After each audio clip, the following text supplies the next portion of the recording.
Once again finished at the gym and I'm at the library. I don't know when this became a tradition for me, but it's right around the corner from my gym, so why would I not visit the library at the same time? But we're picking up books for the Magical Readathon. This is like my fifth year participating in it. I actually have to go back and check because it's been a long time since I started doing this. I feel like it was COVID was my first one. So that was 5 years ago. Diabolical. Also, look at my new nails. I have been loving seeing like on Pinterest all the blue nails, and I said I'm gonna make that a reality. So blue nails. But yeah, so I'm gonna go pick up my library books. I've got my, can I reach it from the front? We'll find out. Yes, we can. I've got my bag of library books to return. Surprise, surprise, I didn't finish reading them all. A couple that I spoke about in my last video, I did abandon. I'm just a girl. But it's in this very old, very millennial, stuff just got magical bag. But yeah, so I'll maybe see you soon with a book update. Magical.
Hi. This is the only place that I can find that you'll like stay properly, so I hope it isn't too loud. But I've just been to the library. as always. And I don't know what they're putting in to librarians. I don't know if we've got a new librarian. I don't know what's going on, but they slay every single time. I can't go into the library without picking some books off the recommended shelf. I went in for 2 books and I came out with 5. Arguably not the worst, but when I have a bunch at home, it is the worst. So our first book we've got is, I didn't even check to see if there's any around. That's the life that I'm living. Is Picnic at Hanging Rock by, it says Vintage Lindsay. I know that's not who wrote it. Joan Lindsay.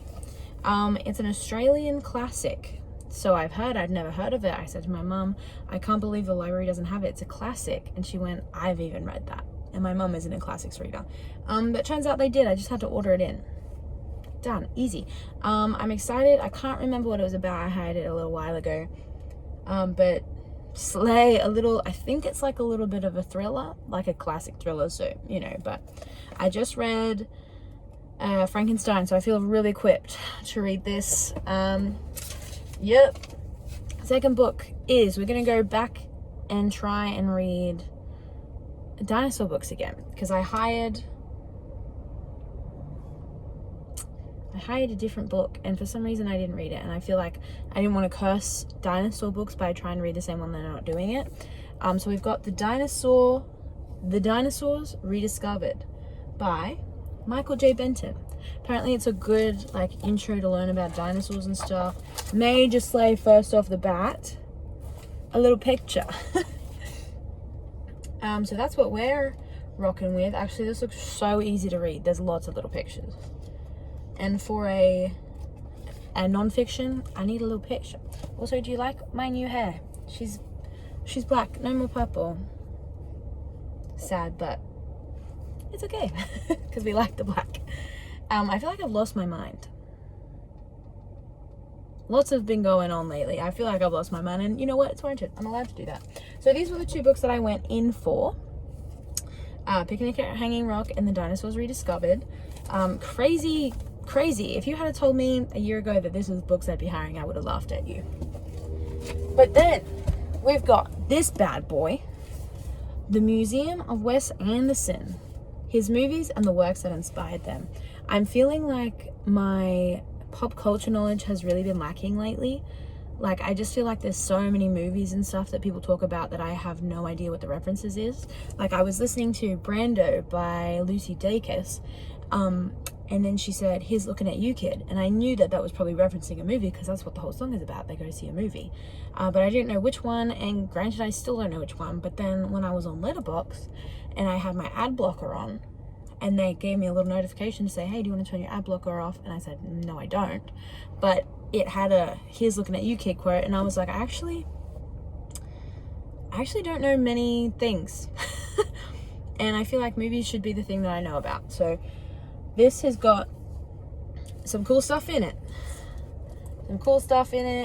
Some movies that inspired Wes Anderson. And I obviously really like Wes Anderson because I'm 23. So I thought this would be a good place to start, a fun place to start. Like, if I know that one of my favorite directors liked it, he's hoping that he had some good taste, was the thought process there. The next one that I got, I wasn't going to pick it up. It's called Seesaw Monster by Kotaro Isaka. I don't know what this book's about, but look at this. It's back the front view, so maybe I'll remember to flip it, but maybe I won't. But it's the same cover. It's the cover on both sides. Very cool. And it's got a different blurb for both. And guess what? The book's upside down on one side, and then the right way up on the other side, depending on which way you hold it. That was enough for me to go, I'm reading this. What side do I start with?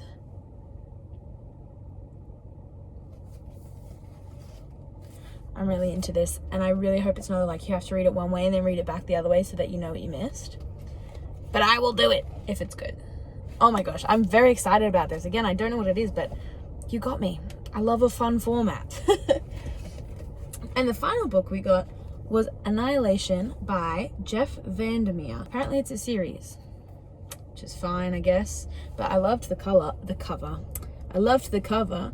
This little ball maybe with flowers growing out of it. And I think this is on my reading list. And it's got a little space symbol. We love that. And it's teeny tiny. So I believe it's about these 4 women who go out into the depths of a like contamination zone. We'll find out. Hopefully it's good. Again, it's short. I was reading The Terminal Man by Michael Crichton, and I got about halfway through, and then I was kind of like, I fear that this is not interesting enough for me to keep reading. Like I was more than halfway through actually when the like main plot started to happen. Like The Terminal Man's probably only about this thick, and I got 2/3 of the way through probably, and then that's when the main thing started happening. But I don't feel like it's gonna feel any different than the first half of the book, because it's very, I don't know, it's just kind of like it's fine, but I think that I've got so many books waiting to be read that I don't want to keep reading that one. But then I feel like it's so short that I'm like, what's the point in not finishing it? But then I'm kind of just, it's just fine, you know. And I read that one because it was the shortest one, and I feel like, again, I've got other books sitting there waiting for me at home, not including these ones, that I want to read. So we'll see. I'm going to read the other ones, and then if I feel like it, I'll come back to it. But if not, no harm, no foul.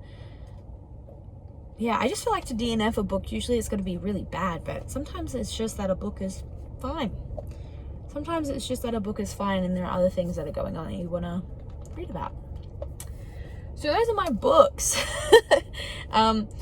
Very excited to read these. I feel like I've been sort of out of a little bit of a reading. I'm not in a slump, but I'm not in a like opposite of a slump, you know. I'll pick up a book every now and then, but it's not my number one priority. Just mostly because I keep forgetting about it. I deleted Instagram, and now I'm on Facebook all the time.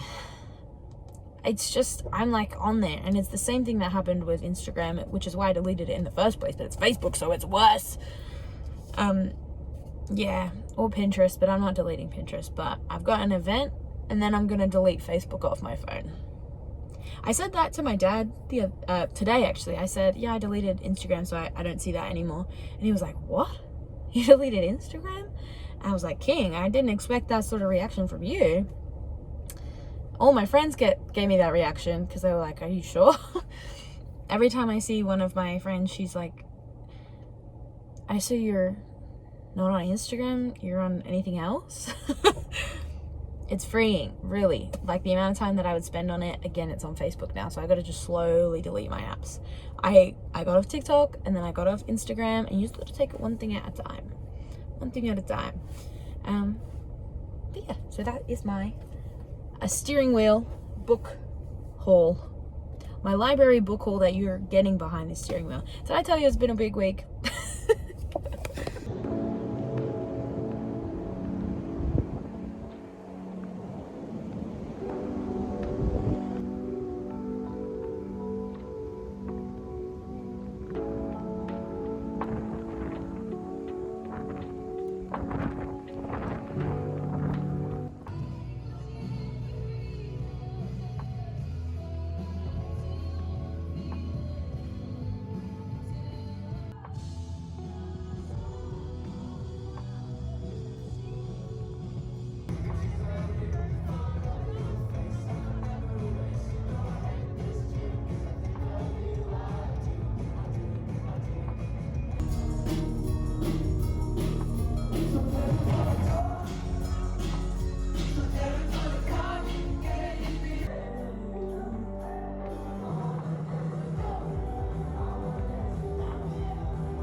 Oh,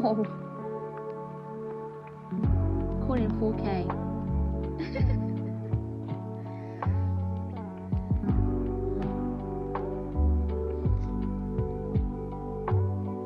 Oh.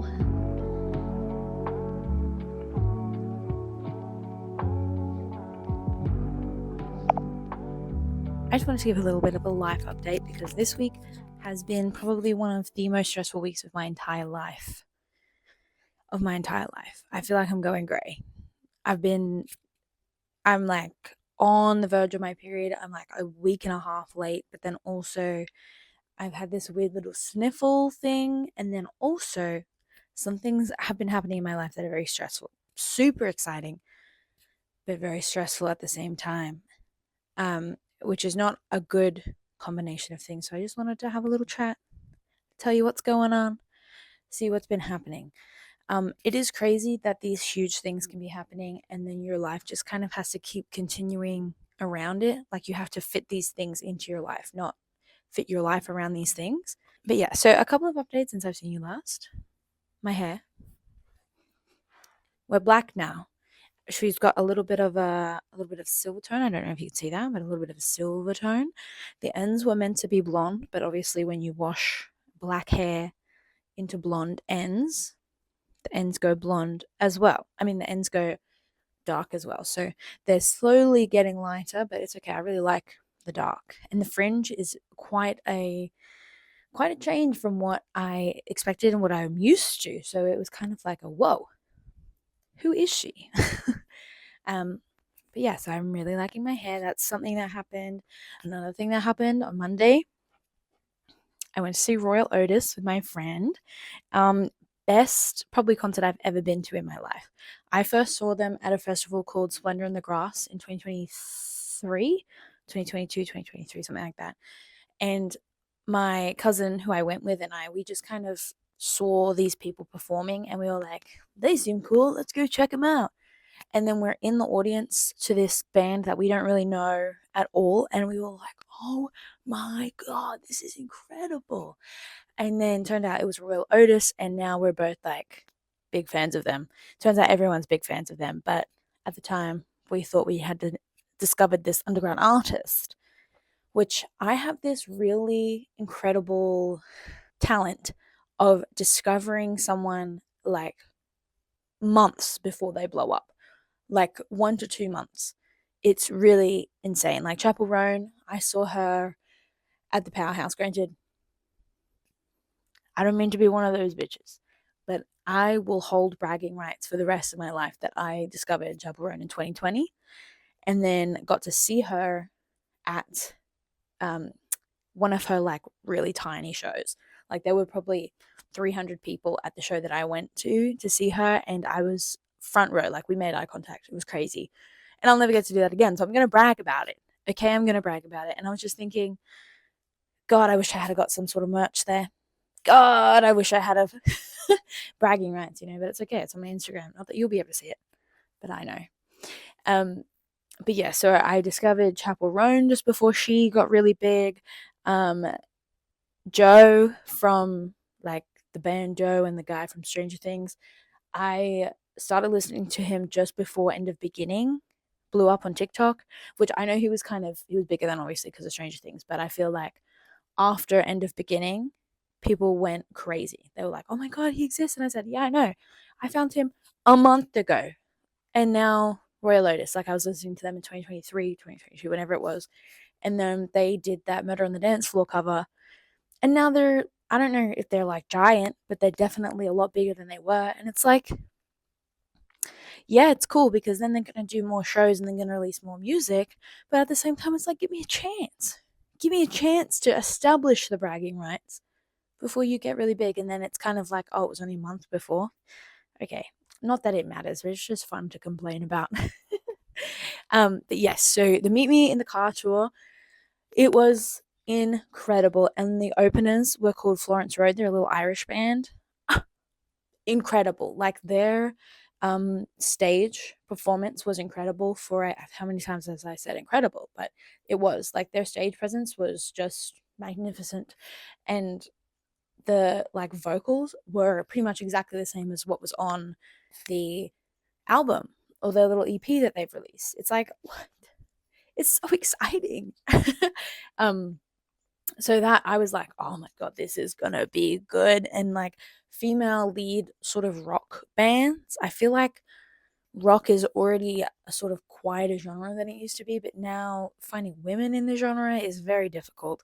Well, at least for me, I find it difficult, but they kept getting recommended in my Spotify playlist, and I said, okay, I'll give them a listen. And then guess what? I find out that they're opening for Royal Otis, so it happened to me again. How? How does it keep happening? I find them, and then just a couple of bits of time later, and then there they are. Am I cursed? Am I the opposite of cursed? Like, what is this superpower that I have? It's scary how many times it's happened. I don't know, man. But yes, it was so good. The concert vibe of it too, because they're not huge, but they're big enough to have like a good audience in there. The first time I saw them, not at Splendor, at a different venue, the audience was bad. It was like all straight men, and they were like moshing. I don't know if you've heard Royal Otis, but Royal Otis is not a moshing band. I think they just had like memberships maybe to the venue that I saw them at. The guys had memberships to the venue that I saw Royal Otis at. So they were just there to like mug around, and this guy came down on me with his elbow because he was like so much taller than me. He went on my elbow while I'm trying to enjoy Royal Otis. Sorry, what are you talking about? Calm down, it's Royal Otis. Anyway, this venue was a lot nicer, and the people were so much nicer. There were still kind of some annoying people, but they were nothing like the first time I saw them in a proper venue. Yeah, so very fun, very fun. In terms of reading, probably we shouldn't talk about that. I have a stack of books that I keep like wanting to read, but because it's been such a big week, every time I pick up a book, I'm like, I really don't care about this. I really don't care about this. I have so many thoughts going around in my head. I don't want to be reading. Even though I do want to be reading, I want to be reading to quiet the thoughts, and yet the thoughts persist. So I don't know if I should like just keep going through them until I can find one, because this is the book I'm reading at the moment. It's called The Apology by Jimin Han, and it sounds like so much fun. Like, it sounds like a really good book that I would really enjoy. I'm a chapter and a half in, granted, not that far in, and I'm like, I'm like, I don't want to read this. Even though I do, because it sounds so good. Let me read you the blurb. In South Korea, a 105-year-old woman receives a letter. 10 days later, she has been thrust into the afterlife, fighting to head off a curse that will otherwise devastate generations to come. That's all you need, really. That sounds so good, but we'll keep going. Park Jong-a has always shouldered the burden of upholding the family name. When she sent her daughter-in-law to America to cover up an illegitimate birth, she was simply doing what was needed to preserve the reputations of her loved ones. How could she have known that decades later this decision would return to haunt her, threatening to tear apart her bond with her beloved son, her relationship with her infuriatingly insolent sisters, and the future of the family she has worked so hard to protect? Part ghost story and part family epic. Blah, blah, blah, blah, blah. And then it talks about other stuff. But doesn't sound like that's so much fun. Doesn't that sound like such a good time? Like just a little bit of a family drama that is also a ghost story. And the cover? You're joking. Gorge. And a hardcover too. Every time I walk out of the library with hardcovers, I think about how much money I could have spent if I had have gone to a bookstore, and that usually dissipates the need to buy books. Like, I walk past a bookstore, I'm like, but I hired 2 hardcover books and I think 3 paperback books, and I was thinking like that would have cost me over $100 for 4 to 5 books. Over $100. That's crazy. But yeah, so support your local libraries. Hot take, support your local libraries. But yeah, so that's what's been happening in my life. The other thing, the very exciting thing that's happening, has got a lot to do with me moving out of my parents' home next year, which I've never lived on my own before. I've always lived with my parents, and I'm very like intertwined with my family. So I'm very excited to go explore the world as a grown woman on my own. But at the same time, I'm like devastated to be leaving them behind. But yeah, so all of that sort of like mixed bag of emotions, plus everything else that's happening at the moment. Your girl's fighting for what? Her life, her mental health, her sanity. I don't know, but I'm fine for all of it. But that's what's been happening at the moment. So, just wish me luck in it all. And, you know, I'll get through it. I was going to say, pray that I get through it, but I'll be fine. I'll be fine.